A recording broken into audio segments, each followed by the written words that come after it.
then once we found out they had violated the law in Kansas, and basically what it was they had taken illegal deer in Kansas.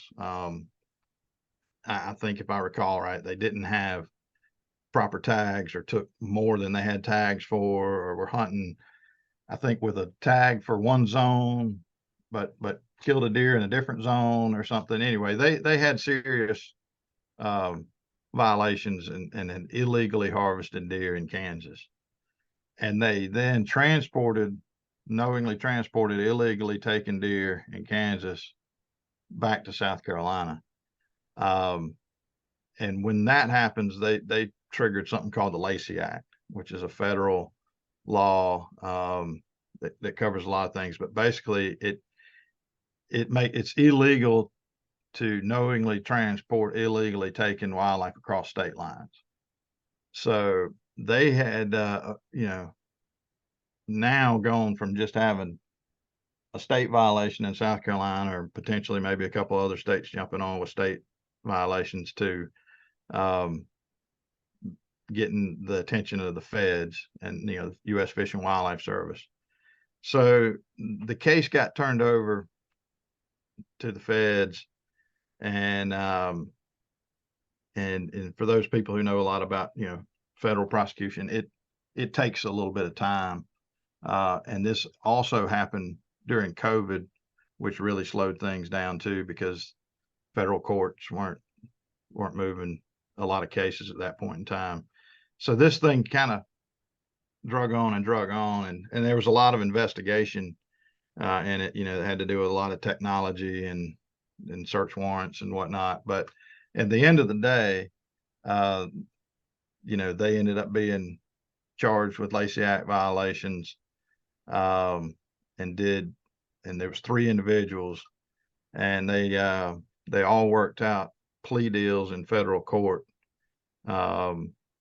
and got substantial penalties. One of them got worldwide hunting ban for 3 years, and $15,000. Worldwide, not just national. Worldwide. Yeah, worldwide. Worldwide hunting ban for 3 years, and about $15,000 in fines and restitution. One got a worldwide hunting ban for 2 years and about $8,000 in fines and restitution. And one got a 1-year worldwide hunting ban and about $4,000 in fines and restitution. So between the 3 of them, about $27,000 in fines and restitution, and that's not including whatever their attorney fees cost them in this whole process. So it was quite an expensive venture for them. And this is after a plea. So the original everything stacked up against them originally, they would have got been out. much. Yeah, I mean the potential, fines and jail time and whatnot would have been much worse. And like a lot of people will tell you, if you ever get in trouble with the feds, you better take a plea, because they're not going to pursue you unless they know they got you, and if you go to trial, it's going to be much worse. So they all worked out plea agreements between their attorneys and federal prosecutors, and some of this was restitution paid to the state of Kansas, and then some of it was federal fines, and then the worldwide hunting ban. So it escalated quickly, as they like to say. And had it just been, state violations here, it would have been, I think ours is a $465 fine, and probably some points on their hunting license here, but nothing as severe as what they had. And they lost the deer heads too.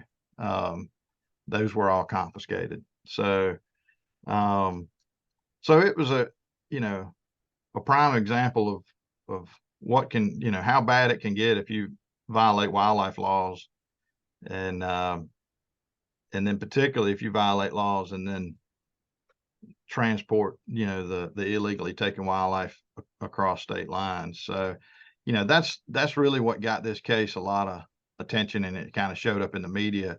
Because I think, when people saw these, when the media got wind of the fines and hunting bans, and I think some of the initial thought was that was what happened for just bringing, CWD positive deer back to South Carolina, which would be nice if we could have that kind of punishment and hammer for people doing that. But no, it was more that, what they had done in the interim. But as I'd like to tell people, it's a good, example of why we do have laws in place,